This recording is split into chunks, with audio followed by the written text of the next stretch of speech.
નમસ્કાર। આજના ખાસ રિપોર્ટમાં આપણે વાત કરીશું એક એવી મહાન વિભૂતિની જેમણે ભારતમાં શિક્ષણ અને સામાજિક ન્યાયનો પાયો નાખ્યો,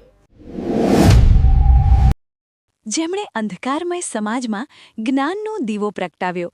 અમે વાત કરી રહ્યા છીએ મહાત્મા જ્યોતિબા ફૂલેની, એક એવા ક્રાંતિકારી વિચારક જેમણે સ્ત્રી શિક્ષણ અને દલિતોના ઉત્થાન માટે પોતાનું આખું જીવન સમર્પિત કરી દીધું।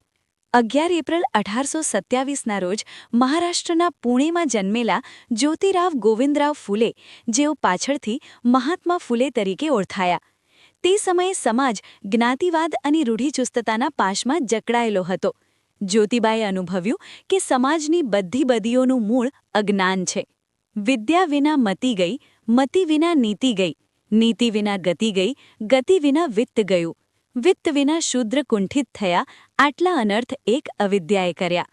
આ પંક્તિઓ દ્વારા જ્યોતિબાએ સમજાવ્યું કે શિક્ષણ જ પ્રગતિની એકમાત્ર ચાવી છે। મુખ્ય સિદ્ધિઓ અને ક્રાંતિકારી ડગલા।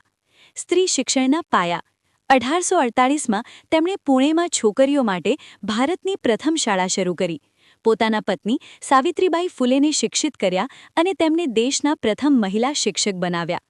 સત્યશોધક સમાજ। 24 સપ્ટેમ્બર 1873ના રોજ તેમણે સત્યશોધક સમાજની સ્થાપના કરી, જેનો મુખ્ય ઉદ્દેશ્ય શોષિત વર્ગને ન્યાય અપાવવાનો અને અંધશ્રદ્ધા દૂર કરવાનો હતો। સામાજિક સુધારા। તેમણે અસ્પૃશ્યતા નિવારણ માટે પોતાના ઘરનો પારીનો ટાંકો અછૂત લોકો માટે ખુલ્લો મૂકી દીધો હતો, જે તે સમયમાં અત્યંત હિંમતભર્યું પગલું હતું। માત્ર મેદાન પર જ નહીં પણ કલમ દ્વારા પણ તેમણે સમાજને જગાડ્યો। ગુલામગીરી, શેતકર્યાચા આસુડ એટલે ખેડૂતનો કોરડો અને સાર્વજનિક સત્યધર્મ જેવા પુસ્તકો દ્વારા તેમણે ખેડૂતો અને વંચિતોની વેદના વાંચા આપી। 1888માં એક વિશાળ જનસભામાં તેમને મહાત્માની પદવી આપવામાં આવી હતી। આજે જ્યારે આપણે સ્ત્રી શિક્ષણ અને સમાનતાની વાતો કરીએ છીએ, ત્યારે તેના પાયામાં જ્યોતિબા ફૂલેનો સંઘર્ષ રહેલો છે। આજના આધુનિક યુગમાં પણ તેમના વિચારો એટલા જ પ્રસ્તુત છે। જ્ઞાન અને સમાનતાનો આ સૂર્ય કાયમ ભારતીય સમાજને માર્ગ બતાવતો રહેશે। ચેનલને લાઇક, કોમેન્ટ, સબસ્ક્રાઇબ કરવાનું ભૂલશો નહીં।